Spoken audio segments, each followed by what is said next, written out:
semua dimanapun kalian berada, masih bersama channel ini, Sapoholic Channel. Sebelum ke video berikutnya, nggak ada salahnya apabila sahabat pekerja subscribe video ini atau channel ini hanya 5 detik. Nggak lama. 5, 4, 3, 2, 1. Terima kasih. Halo sahabat pekerja, kembali lagi bersama Sapoholic Channel. Di video kali ini saya ingin merefresh kembali sehubungan dengan banyaknya pertanyaan dari sahabat pekerja tentang perihal konfirmasi dan verifikasi melalui video call. Nah, masih banyak dari sahabat pekerja yang komentar di channel ini sekiranya kapan akan dilakukan konfirmasi melalui video call.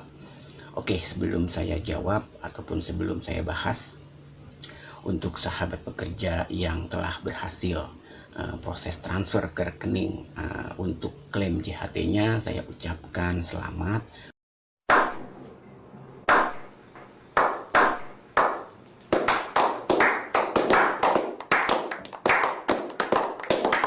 Dan semakin banyak sahabat pekerja yang sudah berhasil klaim jaminan hari tua. Dan untuk sahabat pekerja yang masih proses ataupun menunggu verifikasi ataupun menunggu proses transfer, saya ucapkan tetap semangat, tetap sabar, dan tetap menunggu. Apabila dokumen dirasa valid, dokumen dirasa lengkap, semuanya terpenuhi, penulisannya pun sesuai ketentuan, insya Allah akan cepat ditransfer ke rekening sahabat pekerja. Oke sahabat pekerja, idealnya untuk verifikasi ataupun konfirmasi oleh petugas BPJS Ketenagakerjaan dalam proses klaim jaminan hari tua sahabat pekerja semua, itu idealnya pasti akan dilakukan. Nah, dari dokumen yang telah sahabat pekerja submit melalui email ke alamat kantor cabang yang dipilih ataupun yang dituju, maka berdasarkan tanggal, jam, waktu yang tertera di antrian online, idealnya sahabat pekerja akan dihubungi ataupun dikonfirmasi. Nah, konfirmasi ini bisa melalui email, bisa melalui WhatsApp, bisa melalui telepon, ataupun bisa melalui SMS. Nah, jadi untuk konfirmasi video call, dalam hal ini tidak semua cabang melakukan konfirmasi melalui video call. Perlu diingat, perlu dicatat untuk sahabat pekerja semua bahwa verifikasi maupun konfirmasi tidak selalu harus video call. Konfirmasi dan verifikasi tiap cabang itu berbeda-beda. Ada yang melalui email juga, melalui WhatsApp, melalui SMS, ataupun melalui video call. Nah, video call ini diperlukan oleh petugas BPJS Ketenagakerjaan dalam proses verifikasi apabila diperlukan dalam proses verifikasi dari dokumen-dokumen yang sahabat pekerja submit ke alamat email itu masih membutuhkan verifikasi lanjut ataupun harus membutuhkan informasi pendukung.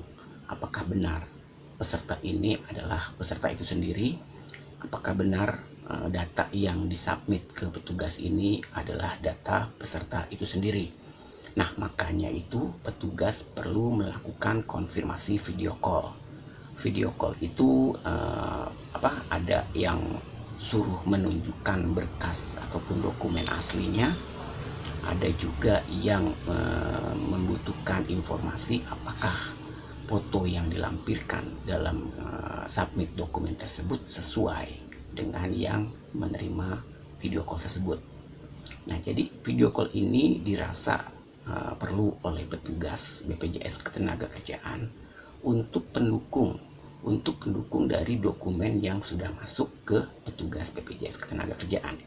Tapi apabila tidak diperlukan, dengan melihat dokumen-dokumen yang valid, dengan melihat dokumen-dokumen yang sahabat pekerja submit itu tidak memerlukan konfirmasi video call, maka itu sudah bisa dikatakan dokumen yang sahabat pekerja submit memenuhi persyaratan dan tinggal menunggu pencairan saja.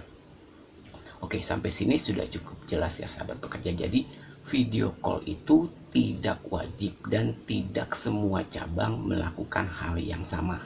Konfirmasi verifikasi bisa berbeda-beda tiap-tiap cabang. Ada juga yang mengirimkan ke WA untuk mengirimkan dokumen kembali ke alamat pribadi petugas tersebut. Nah, jadi buat sahabat pekerja yang menerima WA untuk mengirimkan scan dokumen ke alamat email pribadi, itu menurut saya benar adanya, karena tiap-tiap cabang berbeda dalam melakukan proses verifikasi. Terusnya ada juga yang petugas itu membuat grup pencairan. Jadi sahabat pekerja nomornya itu di-invite ke grup pencairan, maka dari situlah informasi ataupun komunikasi antara petugas dan peserta dapat berjalan dengan baik. Ada juga yang membutuhkan informasi tambahan ya, maksudnya dia perlu konfirmasi ke perusahaan sahabat pekerja bekerja. Ini untuk memastikan apakah benar peserta itu adalah mantan karyawan di perusahaan tersebut. Jadi macam-macam cara, macam-macam proses tiap-tiap cabang. Dan video call itu menurut saya tidak semua petugas melakukan video call. Video call hanya dilakukan untuk mendukung dari data-data yang masuk apabila diperlukan. Apabila tidak diperlukan ya tidak perlu video call. Dengan melihat dokumen yang valid, dokumen yang komplit, dokumen yang lengkap sesuai penulisan, sesuai ketentuan, maka sudah dipastikan bahwa dokumen memenuhi persyaratan. Ada juga yang peserta sahabat pekerja tidak dilakukan konfirmasi sama sekali, tetapi cair, tetapi berhasil diproses transfer ke rekeningnya. Itu karena data-data yang disubmit itu semuanya valid dan lengkap dan sesuai ketentuan. Oke sahabat pekerja, sampai sini mungkin sahabat pekerja sudah mulai memahami prosesnya, hingga jadi yang masih menanyakan ataupun yang ingin mengomentari kapan akan dilakukan video call, tidak perlu ataupun tidak usah khawatir video call itu akan dilakukan atau tidak. Yang penting sahabat pekerja sudah menerima lewat WA, lewat email bahwa dokumen sudah diterima, bahwa dokumen harus disubmit ataupun dikirim lewat WA, lakukan saja. Jangan berharap untuk menunggu video call. Oke, jadi tiap cabang berbeda-beda. Oke, video call ini saya ulangi lagi, video call ini dilakukan oleh petugas hanya untuk memastikan apabila verifikasi ini dengan video call ini diperlukan. Apabila tidak diperlukan ya petugas tidak akan melakukan video call. Jadi video call ini apabila data sahabat pekerja masih dirasa oleh petugas membutuhkan informasi lanjut, atau ada data yang sekiranya masih diperlukan verifikasi, dikhawatirkan apakah data peserta ini benar sesuai, apakah benar data ini benar-benar peserta yang mencairkan, apakah benar-benar data ini dipegang oleh sahabat pekerja. Nah itulah yang diperlukan petugas untuk video call. Jadi untuk memastikan dan diperlukan. Oke sahabat pekerja, demikianlah informasi yang bisa saya sampaikan. Dan ingin merefresh kembali, banyak dari sahabat pekerja yang masih menanyakan tentang kapan pengiriman scan dokumen ke email yang dituju itu dilakukan. Oke, jadi saya tegaskan lagi, saya berulang-ulang di video saya sebutkan bahwa untuk mengantisipasi kesalahan, untuk mengantisipasi sifat kelupaan kita, sifat kelupaan sahabat pekerja, baiknya scan dokumen email itu dikirim di H-1. Karena untuk sisa waktu yang tersisa ini, sahabat pekerja bisa mempersiapkan segala sesuatunya agar tidak salah langkah dalam eksekusi scan email dokumen. Jadi sahabat pekerja bisa mengumpulkan informasi yang lengkap, bisa mengumpulkan dokumen secara lengkap. Apabila masih ada dokumen yang perlu dimintai ke HRD, masih ada waktu, masih ada jeda. Jadi tidak perlu tergesa-gesa, tidak perlu terburu-buru. Masih ada waktu tersisa, gunakan sebaik-baiknya. Oke, informasi lengkap, data valid, data sesuai, baru eksekusi. Oke sahabat pekerja, apabila ada yang perlu dipertanyakan Alangkah baiknya sahabat pekerja lihat keseluruhan video di channel ini, karena saya rasa video di channel ini sudah mewakili dari pertanyaan-pertanyaan yang sahabat pekerja sering pertanyakan ke saya ataupun ke channel ini.